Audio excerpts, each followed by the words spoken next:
తిరుపతి జిల్లా శ్రీకాళహస్తి పట్టణంలోని మురికి కాలువ నందు పేరుకుపోయిన మట్టిని చెత్తను తొలగించాలని మున్సిపల్ కార్మిక సిబ్బంది శ్రీకాళహస్తి మున్సిపల్ కమిషనర్ రమేష్ బాబు ఆదేశాలు జారీ చేశారు. అందులో భాగంగా శ్రీకాళహస్తి పట్టణంలోని జయరామరావు వీధి నందు గల కాలువల్లోని చెత్తా చెదారములను తొలగించడం జరిగింది. ఈ సందర్భంగా ఎటువంటి ఇబ్బందులు కలగకుండా ఎక్కడా కూడా నీరు నిల్వ లేకుండా ఉండే విధంగా చర్యలు చేపట్టడం జరిగిందని ఆయన తెలిపారు. ప్రజలు కూడా ఈ కార్యక్రమంలో భాగమై కాలువలలో ఎక్కడా కూడా చెత్త వేయకుండా కాలువలు పరిశుభ్రంగా ఉంచడానికి సహకరించాలని ఆయన ప్రజలను కోరారు. అదేవిధంగా రానున్న వర్షాకాలం దృష్ట్యా ప్రజలు అప్రమత్తంగా ఉండాలని ప్రజలను ఆయన ఈ సందర్భంగా కోరారు.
ఇంకా ఉంది అంతే పైకి దబట్టుకో.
నమస్కారం.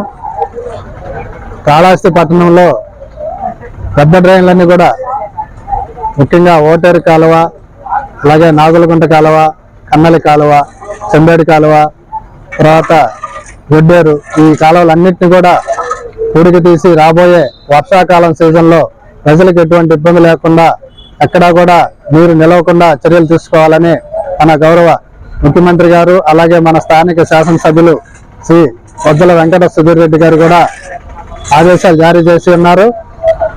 గత 2 రోజుల క్రితం మన స్థానిక శాసనసభ్యులు గారు ఈ కాలువలన్నీ కూడా పర్సనల్ గా నడిచి తిరిగి పరిశీలించి ఎలా చేయాలనే దాని మీద సూచనలు కూడా ఇస్తున్నారు. వారి సూచనల మేరకు ఈ రోజు నుంచి ఈ కార్యక్రమాన్ని మన కాళహస్తి పట్టణంలో ప్రారంభించుకుంటున్నాం. ప్రజలు కూడా ఈ కార్యక్రమంలో భాగస్వాములయ్యి కాలువల్లో ఎటువంటి చెత్త కూడా వేయకుండా కాలువలన్నీ కూడా పరిశుభ్రంగా ఉంచేదానికి వారి వంతు సహకారం ఈ సందర్భంగా అందించాలని కోరుకుంటూ, భవిష్యత్తులో రాబోయే సీజన్ లో కూడా ఎటువంటి వైరల్ ఫీవర్స్ ఏమి రాకుండా పట్టణాన్ని శానిటేషన్ పరంగా పరిశుభ్రంగా ఉంచేదానికి పురపాలక సంఘం తరఫున ఖచ్చితంగా చర్యలు తీసుకుంటామని తెలియజేస్తున్నాం.